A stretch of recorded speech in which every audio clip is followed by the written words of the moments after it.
Hello बच्चों, कैसे हो आप लोग सभी। आई होप आप लोग सभी अच्छे होंगे और सभी अपने अच्छे से प्रिपरेशन कर रहे होंगे और अपना जो वर्क है टाइम टू टाइम कर रहे होंगे।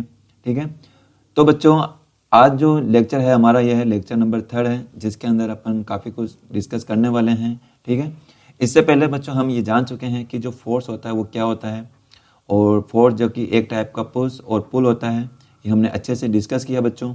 इसी के साथ में हमने ये भी देखा कि कैसे एक जो फोर्स होता है वो किसी भी ऑब्जेक्ट के उसके मोशन में चेंज ला सकता है।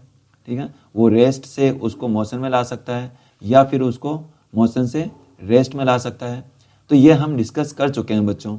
ठीक है, अगर अभी तक आपने ये नहीं देखा और ये नहीं जाना है तो इसके लिए आप lecture first and lecture second आप देख सकते हो। इसके लिए आपको सिर्फ यहाँ पे क्लिक करने की ज़रूरत है। जैसे क्लिक करते हो बच्चों, आपको यहाँ पे एक प्लेलिस्ट ओपन होगी। उस प्लेलिस्ट के अंदर आपको chapter number 3, 4th, 5th, 6th, 7th, 8th, 9th और इसके साथ ही अभी ये जो 11th वाला जो चैप्टर चल रहा है हमारा, इसकी 2 वीडियोज आपको बॉटम में आपको मिल जाएगी। ठीक है, तो आप जरूर देखना बच्चों, ताकि आज का ये जो लेक्चर है बच्चों आपको अच्छे से समझ में आ सके। ठीक है, तो चलिए आज का ये जो लेक्चर है लेक्चर नंबर 3, जिसके अंदर हमको डिस्कस करना है कि force can change the shape of an object. क्या कोई भी फोर्स किसी भी ऑब्जेक्ट की शेप में चेंज ला सकता है क्या? चलिए अपन इसको एक्टिविटीज़ के थ्रू समझने की कोशिश करते हैं। तो यहाँ पे बच्चों आपने कभी ना कभी अपनी जो मॉम है उनको कभी ना कभी ऐसे जो फ्लोर होता है, जो आटा होता है, ऐसे उसको गूंथते हुए देखा ही होगा आपने। तो वो जब उसको गूंथ रही होती है अपने हैंड की हेल्प से, तो क्या कर रही होती है वहाँ पे? क्या ये ऑटोमेटिक हो जा रहा होता है क्या? नहीं बच्चों, उनको क्या करना पड़ रहा होता है, वहाँ पे फोर्स अप्लाई करना पड़ रहा होता है। तो जैसे ही वो फोर्स अप्लाई करते हैं अगेन एंड अगेन, तो आप देखते हो कैसे उसका जो शेप होता है अगेन एंड अगेन इसका शेप चेंज होता जाता है। चेंज होता है ना, आपने देखा होगा या फिर हो सकता है आपने किया भी हो, ऐसा कभी नहीं किया हो तो बच्चों जरूर करके देखना। ठीक है, और इसके बाद में आपने ये नहीं तो कभी ये ना ये तो किया ही होगा कि आपने कभी बाईसाइकिलिंग आपने की तो होगी। तो जब कभी भी अपन साइकिल वगैरह को उसको राइड करते हैं, चलाते हैं, तो उस समय आप सीट पे बैठते हो। तो जैसे अपन सीट पे बैठते हैं तो वहाँ पे देखते हैं कि कैसे उसकी जो शेप होती है वो चेंज हो जाती है बच्चों। तो ये जो शेप में चेंज आता है आपको क्या लगता है आपको किस वजह से आता है? ये आता है फोर्स की वजह से बच्चों, क्योंकि जैसे अपन इस पर बैठते हैं तो इस पर अपन फोर्स अप्लाई करते हैं और उस वजह से इसके शेप में चेंज आता है। ठीक है, चलिए बच्चों इसके बाद में अगर बात की जाए, यहाँ पे देखो एक और एग्जाम्पल ले रखा है। यहाँ पे एक आयरन नेल ले रखी है बच्चों, जिसको यहाँ पे वॉल पे फिक्स कर रखा है। और यहाँ पे एक यहाँ पर रबर यहाँ पे इसको टाइटली यहाँ पे बांधा हुआ है। और जब इसके वन एंड को इसको अच्छे से पकड़ के जब इसको स्ट्रेच किया जाता है तो देखते हैं कैसे इसकी शेप में चेंज आ जाता है। तो ये जो शेप में चेंज आ रहा है किस वजह से? ये हैंड के थ्रू जो यहाँ पे फोर्स लगाया जा रहा है, फोर्स अप्लाई किया जा रहा है, उसी की वजह से यहाँ पे शेप में चेंज आ रहा है बच्चों। इसी के साथ में यहाँ पे एक और एग्जाम्पल है बच्चों, जिसके अंदर आप देख सकते हो कैसे यहाँ पे 2 बुक ले रखी है और बुक के बीच में एक यहाँ पे बिल्कुल यहाँ पे थिन सी एक सीट ले रखी है। चाहे यहाँ पे आयरन की ले सकते हो आप या प्लास्टिक वगैरह ले सकते हो। तो जब इसको अपन लेते हैं और बीच में यहाँ पे कुछ वेट रखते हैं तो देखते हैं कैसे ये बेंड हो जाती है। तो ये जो बेंड हो रही है यानी कि इसके शेप में क्या आ रहा है बच्चों? चेंज आ रहा है। और शेप में चेंज आ रहा है, इट मीन्स किसकी वजह से आ रहा है? यहाँ पे फोर्स की वजह से आ रहा है। तो इससे एक आइडिया लग रहा है कि अपन फोर्स अप्लाई करके किसी भी ऑब्जेक्ट के शेप में चेंज ला सकते हैं। और इसका सबसे शानदार जो एग्जाम्पल है बच्चों ये है हमारे पास में, ये है बलून। कभी ना कभी तो आपने बच्चों इसको इसे फुलाया होगा इसको, है ना। और फुलाने के बाद में आपने कभी ना कभी इसको प्रेस तो किया होगा, दोनों साइड से इसको फोर्स लगाया होगा। जब आपने इसको फोर्स अप्लाई किया होगा दोनों साइड से, तो आपने क्या देखा? क्या ये बलून वैसा का वैसे रहता है क्या? नहीं रहता है। इसका जो साइज होता है थोड़ा स्मॉल हो जाता है। ये क्या कर जाता है? अंदर से ऐसे कंप्रेस हो जाता है, सिकुड़ जाता है ना ये अच्छे से। तो जब आप इसको प्रेस करते हो अच्छे से, दोनों साइड से इसको फोर्स लगाते हो, तो देखते हो आप कैसे इसका शेप क्या हो जाता है? चेंज हो जाता है बच्चों। चेंज हो जाता है ना इसका। चलिए इसको शेप को चेंज करें अपन। चलिए मैं चेंज करके बताता हूँ आपको। तो जब भी अपन इस पर फोर्स अप्लाई करते हैं तो कुछ इसका जो शेप होता है बच्चों इस टाइप से हो जाता है। एक मिनट, चलो बता ही देता हूँ मैं आपको। तो कैसा शेप होता है चलिए देखिए। अगर नहीं किया हो तो बच्चों करके देखना आप लोग, है ना।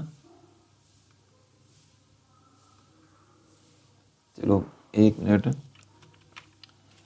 तो कैसे शेप चेंज कर सकते हैं मैं अभी करके दिखाता हूँ इसको, कि जब भी अपन इस पर फोर्स अप्लाई करते हैं ना, चलिए देखिए देखो एक बार,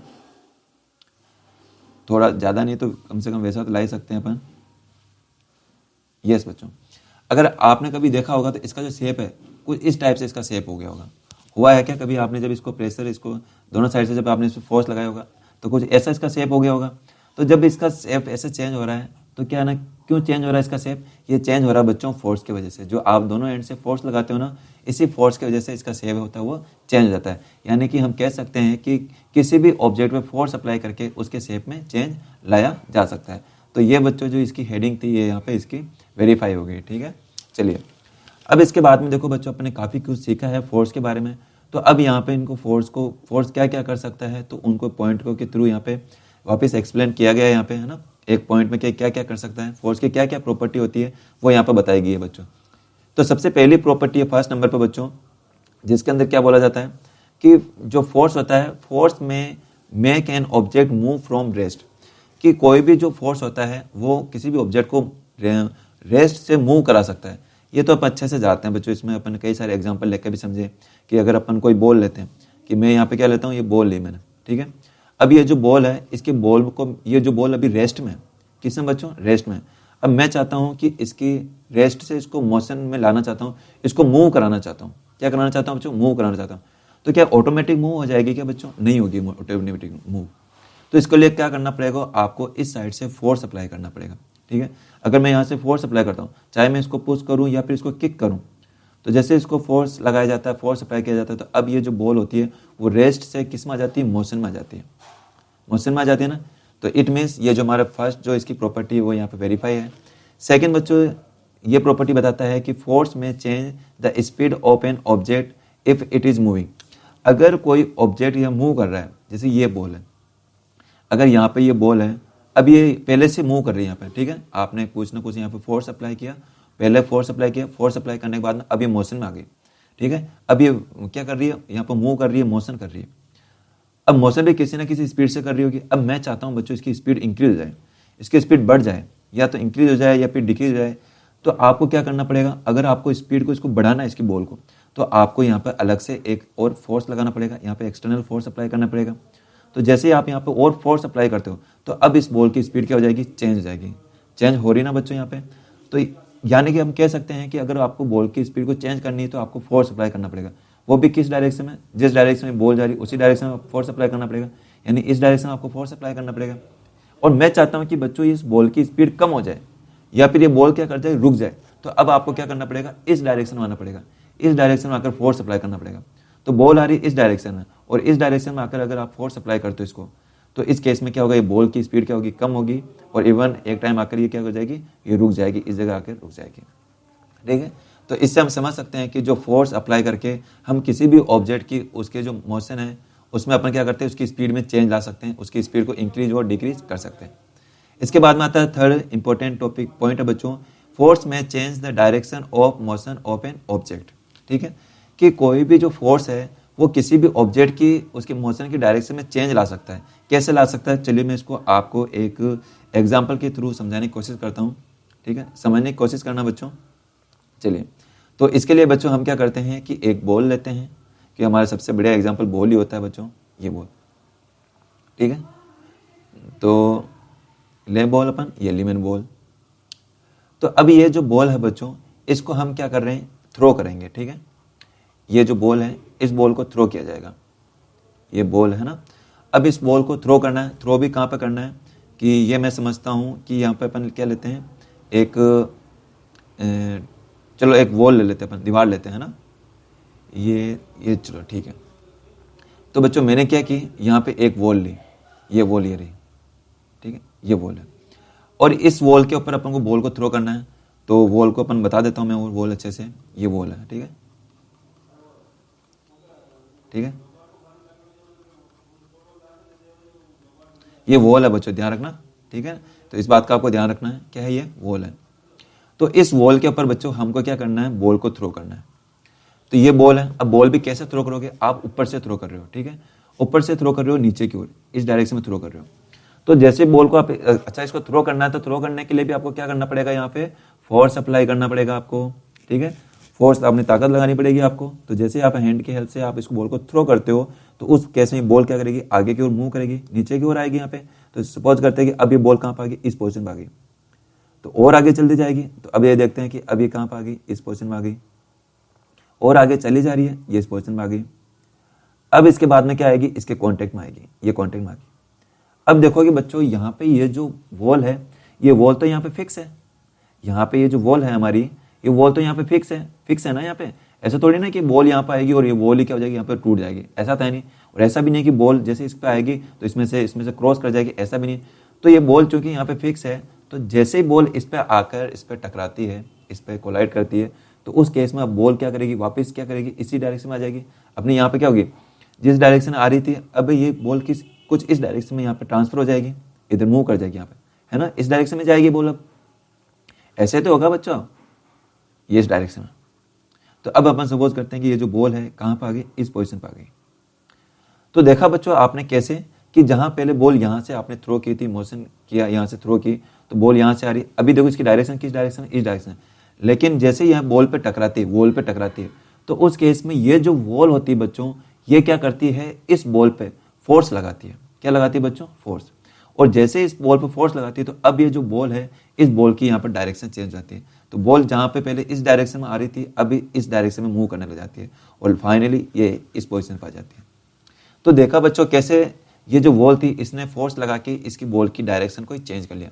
तो ऐसे इससे अपन ये समझ सकते हैं कि जो हमारा सेकंड वाला जो थर्ड वाला जो पॉइंट था बच्चों, ये यहाँ पे ये भी वेरीफाई होता है, ठीक है, कि यहाँ पे बोला जाता है कि फोर्स में change the direction of motion of an object. Yes बच्चों, जो फोर्स अप्लाई करके हम किसी भी ऑब्जेक्ट की मोशन की उसकी जो डायरेक्शन है उसमें अपन चेंज ला सकते हैं। इसके बाद में है बच्चों नेक्स्ट पॉइंट है, फोर्स में bring about A change in shape of an object. जो कोई भी फोर्स है बच्चों किसी भी ऑब्जेक्ट के शेप में चेंज ला सकता है, तो ला सकता है। तो अपने अच्छे से सीखा, अभी सीखा कैसे यहाँ बलून के शेप में चेंज आया था फोर्स अप्लाई करके।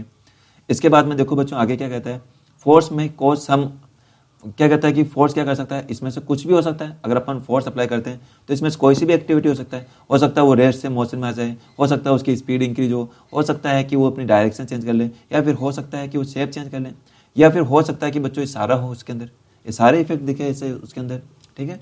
तो इससे बच्चों अपन को काफ़ी सारी चीज़ें यहाँ पे क्लियर हो रही है। और इसके बाद में ये जो पैराग्राफ है ये क्या बताता है यहाँ पे 10 कि हम कह सकते हैं कि an object can not move by itself. देखो बच्चों, तो इन सारे ये पॉइंट हमको क्या बताते हैं कि कोई भी ऑब्जेक्ट तभी मूव करेगा जब वहां पे क्या हो, फोर्स अप्लाई हो। यानी कि कभी भी कोई भी ऑब्जेक्ट अपने आप कभी भी मूव नहीं करेगा, कोई भी ऑब्जेक्ट कभी भी अपने आप मूव नहीं करेगा। अगर आप उसको मूव कराना है, उसकी पोजीशन में चेंज लाना है, तो आपको वहां पे क्या करना पड़ेगा, फोर्स अप्लाई करना पड़ेगा। सेकेंड, कि it can not change speed by itself, कि कोई भी ऑब्जेक्ट कभी भी अपनी स्पीड में अपने आप चेंज नहीं ला सकता है, नहीं ला सकता है ना। कि अगर यहाँ पे ये बॉल थी, आप सपोज करो ये बॉल इधर जा रही थी, तो क्या बॉल जाते जाते कि अपने आप इस पे स्पीड में चेंज आ जाएगा क्या अपने आप स्पीड चेंज हो जाएगी क्या, नहीं होगी बच्चों। आपको वहाँ पे क्या करना पड़ेगा, फोर्स अप्लाई करना पड़ेगा। तो अपने आप कभी भी स्पीड चेंज नहीं होगी, अपने आप कभी भी ऑब्जेक्ट मूव नहीं करेगा। और थर्ड वन है कि it can not change direction by itself, ये कभी भी अपने आप डायरेक्शन चेंज नहीं करेगा। अगर कोई बॉल जा रही है तो ऐसे नहीं कि सीधे जाते जाते एकदम इधर टर्न हो जाएगी, नहीं, ऐसा नहीं होगा। अगर यहाँ पर आपको डायरेक्शन की चेंज करनी तो बीच में आपको कहीं यहाँ पे ऑब्स्टेकल लाना पड़ेगा, यहाँ कोई स्केल वगैरह आपको लानी पड़ेगी, तभी इसकी डायरेक्शन चेंज होगी यहाँ पे। तो इससे हम ये भी समझ सकते हैं कि अपने आप डायरेक्शन चेंज नहीं होगी। और फोर्थ है कि its shape can not change by itself, कि कोई भी ऑब्जेक्ट अपने आप कभी भी शेप में चेंज नहीं ला सकता है। ये देखो यहाँ पे, तो क्या लगता था कि ये जो बलून अगर आप रखते हैं ऑटोमेटिक शेप चेंज हो जाता है, क्या नहीं होता। आपको यहाँ पे कुछ ना कुछ फोर्स अप्लाई करना ही पड़ेगा, तभी इसकी जो ऑब्जेक्ट है इसके शेप में चेंज आएगा। तो बच्चों अब आपको ये सारे पॉइंट समझ में आए हैं, आपको आई होप आपको ये सारे पॉइंट समझ में आए होंगे। अगर ये सारे पॉइंट आपको समझ में आए बच्चों, तो आपको ये क्या करना है कि सारे पॉइंट है, जितने पॉइंट लिखे ना, ये सारे एज इट इज आपको क्या करना है, नोट करना है आपकी कॉपी के अंदर, ठीक है। ये फोर्स ऐसे हेडिंग डालना है यहाँ पे बढ़िया सी, और उसके बाद में ये सारे पॉइंट यहाँ पे नोट करना, ठीक है, पूरा पूरा आपको लिखना है। चलिए बच्चों, अब चाहो तो इसका डायग्राम भी बना लेना, ये वाला डायग्राम बना लेना बलून का, है ना, और दोनों टाइप से ऐसे बता देना फोर्स अप्लाई करते हुए, ठीक है। चलिए बच्चों, अगर ये समझ आए तो अपन नेक्स्ट स्लाइड की ओर चलते हैं। अब देखते हैं बच्चों कॉन्टैक्ट फोर्स। अब हम यहाँ पर समझ रहे हैं टाइप ऑफ फोर्स के बारे में। अब तक बच्चों हमने ये जान लिया कि फोर्स क्या होता है, कैसे होता है, फोर्स क्या क्या कर सकता है, ये अपन ने अच्छे से जान लिया। अब बात आती है बच्चों फोर्स के टाइप की, कि what are the types of forces, कि फोर्स के कौन कौन से टाइप है बच्चों, इसी को अपन एक्सप्लेन करने की कोशिश कर रहे हैं। तो बच्चों आपको अपने दिमाग में आपको एक बात का ध्यान रखनी है कि जो टाइप होते हैं फोर्स के, वो मेजरली 2 टाइप में डिवाइड किया। कौन कौन सा, फर्स्ट टाइप होगा कॉन्टैक्ट फोर्स, और सेकंड होगा नॉन कॉन्टैक्ट फोर्स, ठीक है, कॉन्टैक्ट फोर्स और नॉन कॉन्टैक्ट फोर्स। फिर फर्दर इन्हीं को भी डिवाइड किया जाएगा, कॉन्टैक्ट फोर्स को भी और डिवाइड करेंगे और नॉन कॉन्टैक्ट फोर्स को भी और डिवाइड किया जाएगा। तो इसके अंदर जो सबसे पहला जो अपन टॉपिक कवर करने वाले हैं बच्चों, वो है कॉन्टैक्ट फोर्स। तो हम देखेंगे कि कॉन्टैक्ट फोर्स क्या है। तो यहाँ पर अपन पहले वही पॉइंट अपन डिस्कस कर रहे हैं। तो सबसे पहला जो यहाँ पर टाइप निकल के आ रहा है बच्चों, कॉन्टैक्ट फोर्स। ठीक है, तो क्या होता है कॉन्टैक्ट फोर्स, और इसी कॉन्टैक्ट फोर्स का सबसे पहला जो पॉइंट है बच्चों, पहला जो टाइप देखो, कॉन्टैक्ट फोर्स के भी टाइप है, मैं बता रहा हूँ, कॉन्टैक्ट फोर्स के भी आपको टाइप मिलेंगे। तो इसमें भी जो पहला टाइप निकल के आता है बच्चों, मस्कुलर फोर्स। ठीक है, क्या होता है मस्कुलर फोर्स, चलिए इसको अच्छे से समझने की कोशिश करते हैं। यहाँ पे देखो बच्चों, यहाँ पे है कोई पर्सन, यहाँ पे कोई एक बॉय है, बॉय का नाम है बूजो। ठीक है, बूजो ले ले अपन, ये बूजो है। अब इस बूजो के सामने बच्चों यहाँ पे है एक टेबल, इस टेबल के ऊपर पड़ी है कुछ बुक्स वगैरह यहाँ पे रखी हुई है। ठीक है, यहाँ पे कुछ बुक्स वगैरह है।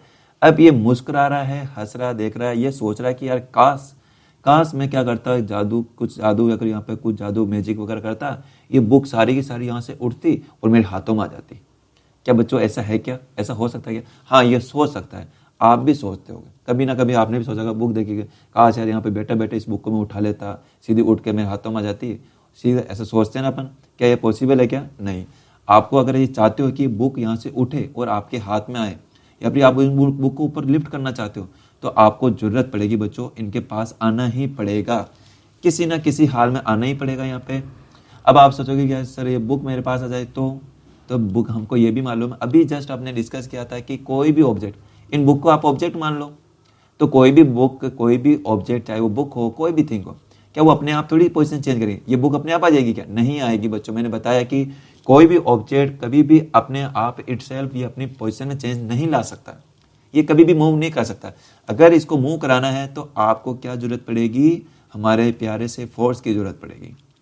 ठीक है, तो इससे हम ये समझ सकते हैं कि ये जो बूजो है, अगर ये चाहता है कि बुक यहाँ से उठे, तो इसको इसके पास आना ही पड़ेगा, इन बुकों को हाथ लगाना ही पड़ेगा और लगा के इनको उठाना ही पड़ेगा इनको। ये जब वो यहाँ पे इनको हाथ लगाएगा, जब यहाँ पे फोर्स अप्लाई करे, अब इनको इसको पोजीशन में चेंज आना, ऐसे थोड़ी नहीं इसका आया यहाँ पे और इसको जैसे इसने हाथ पे टच किया, ये सारी बुक है, ये अपने आप इसके हाथों में आ जाएगी। नहीं, इसको यहाँ पर टच करना पड़ेगा। अगर इसको उठाना है तो इसको फोर्स अप्लाई करना पड़ेगा बच्चों। क्या अप्लाई करना पड़ेगा? फोर्स। और जैसे ये फोर्स अप्लाई करता है तो ये बुक क्या करेगी? ऊपर की ओर लिफ्ट होने लग जाएगी इसके साथ ही साथ। फिर इसको ये क्या कर सकता है? पढ़ सकता है, रीड कर सकता है। तो आप भी बच्चों जब मोबाइल वगैरह उठाते हो या फिर बुक वगैरह उठाते हो, तो वो जो उठा रहे होते बच्चों, ये वो उसकी पोजीशन में चेंज ला रहे होते हो। तो वो जो चेंज ला रहे होते हैं ना, वो किस वजह से आ रहा होता है? वो फोर्स की वजह से। वो आप हो जो वहाँ पे अपने हैंड की हेल्प से वहाँ पे फोर्स अप्लाई कर रहे होते हैं बच्चों। ठीक है, तो अब इसके बाद में चलो इसको एक और एग्जाम्पल लेते हैं अपन। ये देखो यहाँ पे हमारा एक और है, इसको कौन माने अपन? चलो इसको मानते हैं अपन, कौन ले इसको? चले इसको लेते हैं अपन बाला। ठीक है, ये कोई हमारा सेकंड कोई पर्सन है, कोई बॉय है जिसका नाम है क्या है? बाला। अब ये आए बालाजी भाई साहब जी आए, अब ये चाहते हैं कि इस बॉय, इसको बकेट को यहाँ पे जो वाटर से फिल है, इसको यहाँ से इसको लिफ्ट करना चाहते हैं, इसको उठाना चाहते हैं। क्या ये अपने आप उठ जाएगी क्या? अभी ये इसके पास में ताकत भी थोड़ी कम है इसके पास में। तो अब ये जो बकेट है अभी फुल भरी हुई है, तो इसको उठाना है तो क्या अपने आप उठ जाएगी क्या? नहीं उठेगी। इसको क्या करना पड़ेगा? इसको फोर्स अप्लाई करना पड़ेगा, फोर्स अप्लाई करना पड़ेगा। और जैसे ये फोर्स अप्लाई करता है तो अब देखो इसको ताकत लगानी पड़ रही है यहाँ पे, है ना? कैसा पसीना छूट रहा है इसको, क्योंकि बकेट में वाटर फुल फिल है यहाँ पे। तो जैसे यहाँ पे फोर्स अप्लाई करता है तो अब ये जो बकेट है ये धीरे धीरे क्या होगी? अपवर्ड क्या करती है? यहाँ पे मूव कर पाती है यहाँ पे। ठीक है, तो ये जो बच्चों, ये जो फोर्स लगा रहे हैं, ये जो बाला जो फोर्स लगा रहा है इसको ऊपर उठाने के लिए, और ये जो यहाँ पे बूजो था ये भी यहाँ पे फोर्स लगा रहा था इसको बुक्स वगैरह को ऊपर लिफ्ट करने के लिए। तो ये जो फोर्स लगा रहा था ये कौन सा फोर्स है बच्चों? बताओ कौन सा फोर्स है? ये क्या कर रहे होंगे? ये लगा रहे होंगे अपने मस्कुलर फोर्स लगा रहे होंगे। इनके जो मसल्स होंगे, इनका बॉडी से तो फोर्स लगा रहे हैं, ये अपने बॉडी से फोर्स लगा रहे होंगे। इसके मसल्स होंगे, देखो ये हैंड के जो मसल्स होंगे, ये यहाँ पे फोर्स लगा रहे होंगे, ताकत लगा रहे होंगे इस बकेट को ऊपर मूव कराने के लिए।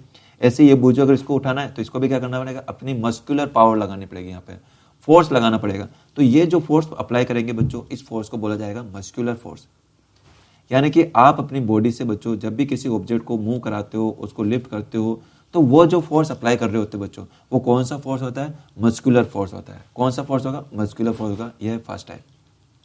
इसको बच्चों आपने और भी, अब ऐसा नहीं कि ये बाहर से होता है, आपकी बॉडी के अंदर भी बच्चों मस्कुलर फोर्स अप्लाई होता है। तो कहाँ पे मस्कुलर फोर्स अप्लाई होता है? चलिए इसको अपन देखते हैं। देखो आपने 7th क्लास के अंदर बच्चों एक सिस्टम पढ़ा होगा, डाइजेस्टिव सिस्टम, जिसके अंदर देखा होगा कि कैसे वहाँ पे जो फूड होता है ये डाइजेस्ट होता है। तो जब फूड डाइजेस्ट होता है तो फूड किसके थ्रू, माउथ के थ्रू अंदर की ओर मूव करता है, अंदर अपन टेक करते हैं। तो टेक करते हैं तो यहाँ पे देखो जो इसोफेगस है, इसोफेगस के अंदर ये जो एलिमेंट्री कैनल है, इस इसोफेगस के अंदर ये फूड आगे की मूव करता है। तो ये जो मूव कर रहा है तो ये मूव क्या अपने आप कर देगा क्या, बताया ना, कोई भी ऑब्जेक्ट कोई भी थिंग अपने आप मूव करेगी नहीं। तो यहाँ पे ये जो मूव कर रही है तो फिर किस वजह से कर रही है, यहाँ पर कर रही है बच्चों मस्कुलर फोर्स की वजह से। किसकी वजह से, मस्कुलर। तो यहाँ पे मस्कुलर फोर्स कहाँ से लग रहा है, ये जो इसोफेगस है ना, ये इसोफेगस वाली जो वॉल्स होती है ये यहाँ पे इस पर मस्कुलर फोर्स लगाते हैं, इसी वजह से ये क्या करता है, नीचे की ओर फूड मूव करता है। इतना ही नहीं बच्चों, अगर आपने रेस्पिरेटरी सिस्टम भी अगर आपने पढ़ा हो तो रेस्पिरेटरी सिस्टम के अंदर भी क्या होता है कि हम क्या करते हैं, जो यहाँ पे गैसेज वगैरह टेक करते हैं, एक्सचेंज करते हैं गैसेज, ऑक्सीजन को अपन टेक करते हैं और कार्बन डाइऑक्साइड को हम रिलीज करते हैं, बाहर इसको एक्सपेल करते हैं, अपन एक्सहेल करते हैं। तो जो ऑक्सीजन अपन ऐड करते हैं, कार्बन डाइऑक्साइड अपन रिलीज करते हैं, तो ये क्या ऑटोमेटिक होती है, क्या ऑटोमेटिक अंदर आ जाएगी क्या, ये ऑटोमेटिक बाहर चली जाएगी क्या, नहीं बच्चों। यहाँ पे ये जो लंग्स है ना आपकी बॉडी के, इन लंग्स को यहाँ पे क्या करना पड़ता है बच्चों, फोर्स अप्लाई करना पड़ता है, क्योंकि आप चाहते हो कि कार्बन डाइऑक्साइड बाहर निकले, तो ऐसे बाहर नहीं निकल जाएगी। आपके जो लंग्स होते हैं ये क्या होते हैं, यहाँ पे श्रिंक होते हैं, ये सिकुड़ते हैं, यहाँ पे ये फोर्स अप्लाई करते हैं। यहाँ पे जो मसल्स होते हैं आपके लंग्स के, ये इसको क्या करते हैं, श्रिंक करते हैं, फोर्स अप्लाई करते हैं, और उसके थ्रू, उस फोर्स के थ्रू ये कार्बन डाइऑक्साइड गैस बाहर रिलीज होती है बच्चों। तो आप देख रहे हो कैसे अपनी बॉडी के अंदर डिफरेंट पार्ट पे फोर्स अप्लाई होता है, और यहाँ पे क्या होता है कि बॉल कि जो ऑब्जेक्ट होता है वो अपनी पोजीशन में चेंज ला पाता है। ठीक है, तो आपको समझ में आया बच्चों, ठीक है। चलो अच्छा, छोटा सा एग्जांपल और लूँ मैं आपको, ये दो यहाँ पे देखो, अब हम क्या लेते हैं कि मैं एक यहाँ पे फुटबॉल लेते हैं अपन, ठीक है। यहाँ पे मैं क्या करता हूँ, एक फुटबॉल लेता हूँ, इसके पास बूजो के पास आ जाओ आप लोग, ये रहा बूजो, इसके पास में अपन ने क्या कर दिया, फुटबॉल रख दी। अभी ये चाहता है कि ये फुटबॉल यहाँ से हट जाए, इसको दिक्कत कर रही है बच्चों ये फुटबॉल, ठीक है ना। ये जो फुटबॉल है, ये फुटबॉल इस बूजो को दिक्कत कर रही है उठाने में, इसको आगे नहीं आने दे रही। तो अब क्या करता है ये बूजो, ये जो बॉल है ये कहाँ पे अभी रेस्ट में रुकी हुई है, ये चाहता है कि यहाँ से हट जाए, इसकी पोजीशन में चेंज हो जाए, मूव कर जाए यहाँ पे। तो इसको क्या करना पड़ेगा, ये क्या करेगा, यहाँ से अपने लेग से यहाँ पे किक करेगा, और जैसे ही यहाँ पे किक करता है तो देखेंगे कि ये जो बॉल है यहाँ से मूव कर जाएगी, और मूव करके आगे की ओर चली जाएगी। तो ये जो बूजो है, जैसे कि इसने बॉल को आगे की ओर मूव कराया, तो इसने क्या लगा, यहाँ पे इसको फोर्स अप्लाई करना पड़ा। तो ये जो फोर्स अप्लाई किया था, ये कौन सा फोर्स था, मस्कुलर फोर्स बच्चों। तो आई होप बच्चों अब ये मस्कुलर फोर्स आपको अच्छे से समझ में आया होगा। अगर ये अच्छे से समझ में आया तो अब आपको क्या करना है, नोट क्या करना है, हेडिंग डालना बच्चों, कॉन्टैक्ट फोर्स। आप चाहो तो यहाँ पे और इससे पहले भी हेडिंग डाल सकते हो, टाइप ऑफ फोर्स, ठीक है, टाइप ऑफ फोर्स, ठीक है। और इसके अंदर हेडिंग डालोगे पहले कॉन्टैक्ट फोर्स में से पहले हेडिंग डालना मस्कुलर फोर्स। इसके अंदर ये पूरा लिखोगे बच्चों, ये पूरा लिख देना आप लोग, ठीक है। ये पूरा आपको वर्क करना है, यहाँ तक करना है, ठीक है, ये यहाँ तक, ये लिखने की जरूरत नहीं है आपको, ठीक है। यहाँ तक लिखोगे कॉन्टैक्ट फोर्स तक, ठीक है बच्चों। आया ये आपको समझ में। चलिए अपन आगे देखते हैं अपन, तो आगे देखा जाए, चलिए तो नेक्स्ट देखते हैं बच्चों अपन, नेक्स्ट स्लाइड ये है। इसके बाद में आता है बच्चों फ्रिक्शन फोर्स। कौन सा फोर्स आता है, फ्रिक्शन फोर्स। तो क्या होता है फ्रिक्शन फोर्स, चलिए ये सेकंड टाइप है बच्चों। तो ये सेकंड टाइप किसका बच्चों, ये पढ़ रहे हैं अपन, अभी देख लो अपना कॉन्टैक्ट फोर्स ही चल रहा है, ठीक है, कॉन्टैक्ट फोर्स। जिसके अंदर पहला फोर्स पढ़ा था अपन ने मस्कुलर फोर्स, अब अपन सेकंड पढ़ रहे हैं बच्चों फ्रिक्शन फोर्स। तो क्या होता है फ्रिक्शन फोर्स, चलिए जानते हैं अपन। क्या कभी आपने ये नाम सुना बच्चों, आपने फ्रिक्शन फोर्स जाना, कभी आपने नहीं जाना, चलिए मैं समझाता हूँ, और बहुत शानदार तरीके से अपन समझने की कोशिश करते हैं। चलिए इसको एक्टिविटी के थ्रू समझते हैं। तो बच्चों आपने कभी ना कभी तो बॉल के साथ तो खेला ही होगा, आपने खेला होगा ना आपने, और चाहे फिर वो टेनिस बॉल हो, चाहे फुटबॉल हो, चाहे वॉलीबॉल हो, कोई सी भी बॉल हो, और उस बॉल को आपने कभी ना कभी ग्राउंड पे थ्रो तो किया होगा ना। तो सपोज करते हैं अभी हमारे पास में ये है टेनिस बॉल। कौन सी बॉल है बच्चों, टेनिस बॉल। इस टेनिस बॉल को अपन क्या मान सकते हैं, एक ऑब्जेक्ट मान सकते हैं, ठीक है। अभी ये बच्चों है रेस्ट में है, रुकी हुई है, रेस्ट में है, रुकी हुई है। अब मैं चाहता हूं या फिर आप भी चाहते होंगे कि ये जो बॉल है यहाँ से मूव कर जाए, यहाँ से मोशन कर जाए। तो मोशन क्या ऑटोमेटिक करेगी क्या, नहीं करेगी, अपन को यहाँ पर क्या करना पड़ेगा, फोर्स अप्लाई करना पड़ेगा। अब हम आते हैं फटाक से इस पर फोर्स लगाते हैं, किक करते हैं, पुश करते हैं, और जैसे किक पुश करते हैं तो अब ये बॉल आगे की ओर मूव करती है, ये मूव कर रही है, आगे की ओर मोशन करने लग गई। अब ये जब मोशन कर रही होगी तो क्या लगता है बच्चों, ये आगे मोशन करती ही जाएगी। ये देखो, चलो सपोज किया पहले बॉल यहाँ पर आ गई, उसके बाद में ये और आगे जाएगी, ठीक है। तो क्या आगे जाती जाएगी कि जाती जाएगी, क्या नहीं जाती जाएगी। आपने भी देखा होगा, जब भी आपने करके देखा, नहीं करके देखा होगा तो अब करके देखना। आप जब किसी बॉल को आप फ्लोर पे, ग्राउंड पे जब आप उसको थ्रो करते हो तो पहले कुछ देर जाती है, और फिर आगे जाके क्या कर जाती है, वहाँ पे रुक जाती है, और अपन को कितना दुख होता है, सोचते हैं अपन कि ये काश ये चलती जाती। तो बच्चों ऐसा नहीं हो पाता, ये आगे जाके रुकी जाती है बच्चों। तो ये बॉल जो रुक जाती है यहाँ पे, तो क्यों रुक जा रही है? पहली चीज तो आप बच्चों यहाँ पे ये समझो, तो यहाँ पे ये जो पहले बॉल थी किस में थी? मोशन में थी। मोशन में थी ना यहाँ पे बीच में, लेकिन मोशन से अब आपने फोर्स तो एक बार अप्लाई कर दिया, आपने यहाँ पे थ्रो कर दिया, तो यहाँ पे आपका फोर्स तो यहाँ पे हट गया यहाँ पे। अब बॉल यहाँ पे जा रही पहले मोशन में, और मोशन में आ रही है और मोशन में आकर फिर रुक जा रही है, मोशन में आ रही है और रुक जा रही है। और हमने अच्छे से समझा बच्चों कि आप कभी भी किसी भी ऑब्जेक्ट को, चाहे उसको रेस्ट से मोशन में लाना चाहते हो या फिर मोशन से रेस्ट में लाना चाहते हो, तो उस केस में आपको वहां पे क्या करना पड़ता है? फोर्स अप्लाई करना पड़ता है। क्या अप्लाई करना पड़ता है बच्चों? फोर्स अप्लाई करना पड़ता है। ठीक है, आप जब फोर्स अप्लाई करोगे तभी तो वो क्या करेगी? वो रुकेगी, अपनी मोशन में चेंज लाएगी स्पीड में। तो यहाँ पे जो बॉल आकर रुक गई, तो यहाँ पे भी देखो मोशन करती हुई एकदम आकर रुक जाती है। आप भी जब बॉल को थ्रो करते हो ग्राउंड पे, तो एक टाइम वो जाती है, पहले आप फोर्स अप्लाई करते हो, बॉल आगे जाती है, फिर जाकर मोशन करती है, फिर कुछ टाइम बाद में रुक जाती है। तो वो जो मोशन करती हुई रुक जा रही है, तो किसी ना किसी फोर्स की वजह से रुकेगी, ऑटोमेटिक थोड़ी ना रुकेगी, किसी फोर्स की वजह से रुकेगी। इट में समझ सकते हैं कि यहाँ पे कोई और भी है, कोई यहाँ पे और भी एक छुपा रुस्तम है, कोई छुपा रुस्तम यहाँ पे फोर्स है जो इस बॉल की मोशन में चेंज ला रहा है, जो इसको रोकने का काम कर रहा है। तो वो कौन है बच्चों जो इसको रोकेगा? वो है यहाँ पे ये ग्राउंड। नीचे ये जो ग्राउंड होता है ना बच्चों, यहाँ पे ये जो ग्राउंड होती है, जो सरफेस होती है ग्राउंड की सरफेस, ये क्या कर रही होती है? इस समय यहाँ पे इस बॉल पे फोर्स लगा रही होती है। तो फोर्स पे अब जब ये बॉल पे फोर्स लगा रही होगी, तो बच्चों देखो बॉल जाती जा रही है, अगर इसको रोकना है तो आपको कौन सी डायरेक्शन फोर्स लगा रही होगी? तो वो जो सरफेस होती है वो फोर्स लगाती है इस डायरेक्शन में। किस डायरेक्शन? Opposite direction. देखो बॉल जा रही है इस डायरेक्शन में, और ये जो सरफेस है ये फोर्स लगाएगी इस डायरेक्शन में। तो जहां ये कॉन्टेक्ट कर रही है बॉल, जहां जहां ये कॉन्टेक्ट करती है किससे? सरफेस से। ठीक है, तो यहाँ पे सपोज किया ये तो यहाँ पे बॉल है, अब ये यहाँ पे क्या करेगी? ये इधर बॉल है, ये भी यहाँ पे बॉल है। तो आप सब जगह देखोगे बॉल को, तो ये बॉल क्या कर रही है? यहाँ पे नीचे कॉन्टेक्ट में, सरफेस में कॉन्टेक्ट में है यहाँ पे। तो जहां जहां ये कॉन्टेक्ट कर रही है बच्चों, वहां वहां क्या करती है? ये जो सरफेस होती है इस पर फोर्स लगाती है, और वो फोर्स जो लगा रही होती है उसी फोर्स को बोला जाता है बच्चों फ्रिक्शन फोर्स। कौन सा फोर्स बोलते हैं? Friction force. तो ये जो छुपा रुस्तम था ना, जो इसकी स्पीड चेंज कर रहा था, यही फ्रिक्शन फोर्स ही था जो इसके बॉल को स्पीड को कम कर रहा था यहाँ पे। तो बॉल, तो अब आपको समझ में आ रहा है कि ये जो फ्रिक्शन फोर्स होता है जो बॉल की स्पीड को कम करता है, हम फोर्स लगाते हैं और ये वापस उसको कम कर देता है, ये फ्रिक्शन ही होता है जो कम करता है, कर देता है ना यहाँ पे। तो एक बात को आपको समझ में आया यहाँ पे। चलिए इसको एक और एग्जाम्पल से समझते हैं अपन, एक और एक्टिविटी। ये है बच्चों, कोई एक और इसको लेते हैं अपन, क्या ले इसको? लो लो लो, बताओ क्या नाम बताए इसको? बताओ क्या नाम ले इसको? चलो इसका नाम लेते हैं अपन झंडू। ठीक है, झंडू। ठीक है, तो ये एक कोई झंडू है बच्चों। अरे हंसना हंसना मत, ठीक है? झंडू नाम हो सकता है, क्यों नहीं हो सकता? आप भी तो बोलते किसी ना किसी फ्रेंड को बोलते हैं कि झंडू है। तो देखो यहाँ पे ये कोई एक झंडू है, इसका निक नेम है ना। तो ये जो झंडू है ये क्या कर रहा है? साइकिल चला रहा है यहाँ पे, और साइकिल चलाते चलाते अब ये क्या कर गया बच्चों? थक गया। पहले तो इसमें ताकत थी, बहुत ताकत थी, और ये साइकिल चला रहा था। अच्छा, जब साइकिल चला रहा होगा तो क्या साइकिल ऑटोमेटिक चलेगी? क्या नहीं चलेगी, इसको क्या करना पड़ेगा? फोर्स अप्लाई करना पड़ेगा, तभी तो ये साइकिल चलेगी। अच्छा, फोर्स भी कौन सा अप्लाई करना पड़ेगा? इसको फोर्स अप्लाई करना पड़ेगा मस्कुलर फोर्स, अपनी ताकत लगानी पड़ेगी इसको। तो ये जो मस्कुलर फोर्स लगाएगा तभी ये साइकिल आगे की ओर चलेगी। तो ये साइकिल, ये इसके पास में पूरी ताकत थी झंडू के पास में, और ये पूरा फोर्स अप्लाई कर रहा है, अब ये साइकिल आगे चलते जा रही। अब ये जो झंडू होता है बच्चों, अब ये क्या करता है? थक जाता है। अब इसको बेसिक टायर तो हो गए बच्चों, कब तक लगेगा? ये भी साइकिल चलाएगा। तो अब ये क्या कर जाता है? टायर कर जाता है, थक जाता है। तो अब ये थक जाता है, इसकी एनर्जी कम हो जाती है बच्चों। अब एनर्जी कम हो जाती है तो अब ये क्या करता है? फोर्स अप्लाई करना ही बंद कर देता है। आप भी होता है ना, कभी साइकिल चलाते हो, पहले तो बहुत ताकत से चलाते हो, फिर उसके बाद में आपकी इच्छा कर जाती है अरे बस यार अब नहीं लग रहा है, तो अब वहाँ पे यह जो पेडल होता है, ये पेडलिंग करना ही आप बंद कर देते हो, पेडल मारना ही बंद कर देते हो आप, है ना। जो पेडलिंग होती है उसको ही बंद कर देते हो आप। तो फिर जब आप पेडल नहीं मारते हो, कोई मस्कुलर फोर्स ही नहीं लगाते हो, तो फिर क्या देखते हो आप? फिर साइकिल चलती जाती है। आप कहोगे हाँ हाँ सर साइकिल तो चलती जाती है आगे, पर क्या वो हमेशा चलती जाती है कि आगे? नहीं चलती जाती है। फिर आप एक टाइम देखोगे थोड़ी देर आगे जाएगी, फिर आगे जाकर क्या कर जाती है? स्पीड धीरे धीरे होने लग जाती है, स्पीड कम होने लग जाती है, और फिर एक टाइम आता है वो स्पीड वहाँ पर रुकी जाती है, रुक जाती है ना, वो साइकिल वहाँ पे चलती चलती क्या कर जाती है? वहाँ पे स्टॉप कर जाती है। तो बच्चों जहाँ पे साइकिल पहले मूव कर रही थी, मोशन कर रही थी, अब वो क्या कर जाती है? स्टॉप कर जा रही है, यानी रेस्ट में आ जा रही है।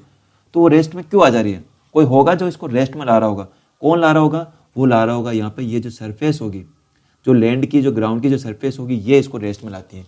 क्यों? क्योंकि जो लैंड होती है ये यहाँ पे इसको फोर्स लगाती है इसके टायर पे, और वो जो फोर्स होता है, कौन सा फोर्स होता है बच्चों? ये होता है फ्रिक्शन फोर्स। कौन सा होता है? Friction force. ये फ्रिक्शन फोर्स होता है जो साइकिल की स्पीड को कम कर देता है, जो कि ये ग्राउंड लगा रही होती है, सरफेस लगा रही होती है। ठीक ठीक है, ये आपको समझ में आया। और भी एग्जांपल बच्चों, ये कार का एग्जांपल ले सकते हो बच्चों। तो कार है, चल रही है, चलते चलते अगर कार का इंजन बंद हो जाता है, इंजन बंद कर देते हैं, स्विच ऑफ कर देते हैं, यानी पेट्रोल डीजल सब खत्म, डीजल खत्म हो गया कार के अंदर, तो अब क्या कार चलती जाएगी क्या आगे? इंजन ही नहीं चल रहा है, डीजल ही नहीं है, तो क्या चलती जाएगी क्या आगे? नहीं चलेगी बच्चों। उस केस में क्या होगा कि ये जो कार है यहाँ पे चलती चलती कुछ टाइम बाद में आकर यहाँ पे रुक जाएगी, स्टॉप हो जाएगी यहाँ पे। तो ये जो स्टॉप होगी बच्चों, ये क्यों होगी? क्योंकि उस समय ये जो रोड है ना, हमारा रोड है, ये प्यारा सा रोड, ये क्या कर रहा होगा, इसके जो कॉन्टेक्ट होंगे टायर, यहाँ पे एक फोर्स अप्लाई कर रहा होगा। और ये जो फोर्स होगा बच्चों, कौन सा फोर्स होगा यहाँ पे? फ्रिक्शन फोर्स होगा। कौन सा फोर्स होगा? फ्रिक्शन फोर्स होगा। तो बच्चों समझ में आ रहा है? और एग्जाम्पल ले सकते हो, जैसे कि यहाँ पे ये देखो, ये जो बोट है, अगर इसको बोट यहाँ पे कोई पर्सन है, कोई बॉय है, ये बोट को यहाँ पे क्या रोविंग कर रहा है यहाँ पे इसको आगे, तो जब ये इसको अगर यहाँ पे इसको रोविंग नहीं करता है, इसको अगर ये चलाता नहीं है, तो उस केस में ये बोट भी होगी क्या होगी, एक टाइम पर आकर क्या रुक जाएगी। तो यहाँ पे भी रुकती है, क्यों रुकती है? फ्रिक्शन फोर्स की वजह से। क्योंकि यहाँ पे भी क्या करता है, वाटर और उस बोट के बीच में, वाटर और बोट के बीच में कौन सा फोर्स लगता है? फ्रिक्शन फोर्स लग रहा होता है। तो इस वजह से यहाँ पे रुक जा रही होगी यहाँ पे। तो बच्चों अब आपको एक हल्का हल्का आइडिया लग रहा होगा कि फ्रिक्शन फोर्स है क्या, ठीक है। तो फ्रिक्शन फोर्स, चलो इसको मैं अब इसको पॉइंट उसको अपन करते हैं कि भाई क्या क्या होता है फ्रिक्शन फोर्स के अंदर। सबसे पहले चीज़ देखो बच्चों कि जो फ्रिक्शन फोर्स होता है, फ्रिक्शन फोर्स हमेशा क्या होता है, देखो जहाँ पे कांटेक्ट होगा ना बच्चों, वहीं पे ये फोर्स अप्लाई होगा। तो यहाँ पे देखो, ये बॉल कैसे ग्राउंड में कांटेक्ट में थी, इसलिए यहाँ पे फ्रिक्शन फोर्स था। यहाँ पे ये साइकिल थी, ये भी ग्राउंड में टच में थी, तो फ्रिक्शन फोर्स था। ये कार यहाँ पे रोड के टच में थी, तो यहाँ पे कॉन्टेक्ट में थी। तो ये जो टच में थी, कॉन्टेक्ट में थी, यानी कि जो फ्रिक्शन तभी लगेगा जब कोई भी टू बॉडीज क्या हो, कॉन्टेक्ट में हो। क्या हो? कॉन्टेक्ट में। और कॉन्टेक्ट में इसलिए इसको अपन क्या बोलते हैं? कॉन्टेक्ट फोर्स बोलते हैं। तभी तो अपन कॉन्टेक्ट फोर्स के अंदर पढ़ रहे हैं इसको, फ्रिक्शन को। तो यहाँ अपन कह सकते हैं कि फ्रिक्शन जो फोर्स होता है, एक टाइप का कॉन्टेक्ट फोर्स होता है, ठीक है। जब कोई टू बॉडी कॉन्टेक्ट में होगी तभी वहाँ पे क्या होगा, वहाँ पे फ्रिक्शन फोर्स होगा। सेकंड बच्चों, फ्रिक्शन फोर्स कब लगता है? फ्रिक्शन फोर्स और तब लगता है जब बॉडी क्या कर रही हो, मोशन कर रही हो। जब मोशन कर रही होती है तभी वहाँ पे क्या लगता है, फ्रिक्शन फोर्स लगता है, ठीक है। अच्छा बच्चों, एक आता सबसे इंपॉर्टेंट पॉइंट है, ये है सबसे बड़ा पॉइंट है बच्चों, इसके लिए खास पॉइंट है। तो आप मुझे बताओ बच्चों कि जैसे कि ये बॉल है बच्चों, है ना, ये बॉल। अब ये जब बॉल बच्चों आगे की ओर इधर मूव कर रही है, ठीक है, ये क्या बन गया, तो ये बच्चों ये जो बॉल है, ये जो बॉल बच्चों आगे की ओर इधर मूव कर रही है, ठीक है। और जब इधर मूव कर रही होगी बच्चों, अब हमको पता है कि यहाँ जो फ्रिक्शन फोर्स हो रहा है इसकी स्पीड में चेंज कर रहा है। तो जब बच्चों इसको आप भी अगर चाहते हो, ये बॉल इधर आगे की मूव कर रही है, आप चाहते हो कि इसकी स्पीड कम हो जाए, ये रुक जाए, तो आपको इसको फोर्स किधर लगाना पड़ेगा? क्या इधर आके फोर्स लगाओगे क्या? ये पहले इधर चल रही है, क्या आप इधर आकर फोर्स लगाओगे तब ये रुक जाएगी क्या? नहीं रुकेगी। आपको क्या करना पड़ेगा, अगर इसको रोकना है तो इसके सामने आने पड़ेगा, सामने आकर इसका आपको इस डायरेक्शन फोर्स लगाना पड़ेगा। अगर आप इस डायरेक्शन फोर्स लगाते हो तो ये बॉल क्या कर जाएगी, रुक जाएगी। और फ्रिक्शन फोर्स भी तो यही करता है, इन बॉल को, इन ऑब्जेक्ट को रोकने का काम कर रहा होता है, ठीक है। तो ये जो रोकने का काम कर रहा होता है, यानी कि ये भी क्या आता है, अपोजिट डायरेक्शन में आता होगा। तो यही है बच्चों कि ध्यान रखना, जब कभी भी फ्रिक्शन फोर्स लगता है वो हमेशा अपोजिट डायरेक्शन में लगेगा। कब लगेगा? Opposite direction. बहुत ही इंपॉर्टेंट पॉइंट है बच्चों, बस आपको ध्यान रखना कि जैसे साइकिल इधर आ रही थी तो फ्रिक्शन फोर्स किधर लगेगा, इधर लगेगा। ये बॉल अगर इधर जा रही थी तो फ्रिक्शन फोर्स किधर लगेगा, इधर लगेगा। ये कार अगर इधर जा रही थी तो फ्रिक्शन फोर्स कहाँ लगेगा, इधर लगेगा, ठीक है। तो फ्रिक्शन फोर्स की जो डायरेक्शन होती है हमेशा कौन सी होती है, अपोजिट डायरेक्शन में अप्लाई होता है। कहाँ पे अप्लाई होता है बच्चों, अपोजिट डायरेक्शन में अप्लाई होता है बच्चों। तो ठीक है बच्चों, क्या आपको समझ में आया ये आपको? चलिए बच्चों, अगर ये समझ में आया तो बच्चों अब आपको कॉपी के अंदर क्या नोट करना है, फ्रिक्शन फोर्स के अंदर। तो इसके अंदर बच्चों आप नोट करोगे, ये पूरा पैराग्राफ करोगे, ये पूरा पैराग्राफ करना पड़ेगा। The force responsible for changing state motion, ये करना पड़ेगा बच्चों आपको, है ना, ठीक है। ये आपको करना है ना, ये पूरा लिखोगे आप लोग, ठीक है। तो ये हो गया बच्चों आपका होमवर्क हो गया आपका, ठीक है। आई होप आपको समझ में आया होगा बच्चों, ठीक है। तो आज के लिए बच्चों इतना ही करें अपन। तो आई होप बच्चों ये वीडियो आपको अच्छी लगी होगी और आपको पसंद आई होगी और आपने काफ़ी कुछ सीखा होगा। अगर बच्चों वीडियो अच्छी लगी हो तो प्लीज़ आप इस वीडियो को क्या कीजिए, लाइक कीजिए और अपने फ्रेंड के साथ में शेयर कीजिए और अपने फ्रेंड्स वगैरह को बताइए कि यहाँ पे क्लासेस चल रही है, 11 चैप्टर चल रहा है फोर्स एंड मोशन का बच्चों, ठीक है। तो आज के लिए इतना ही करते हैं बच्चों। तो okay, bye and take care.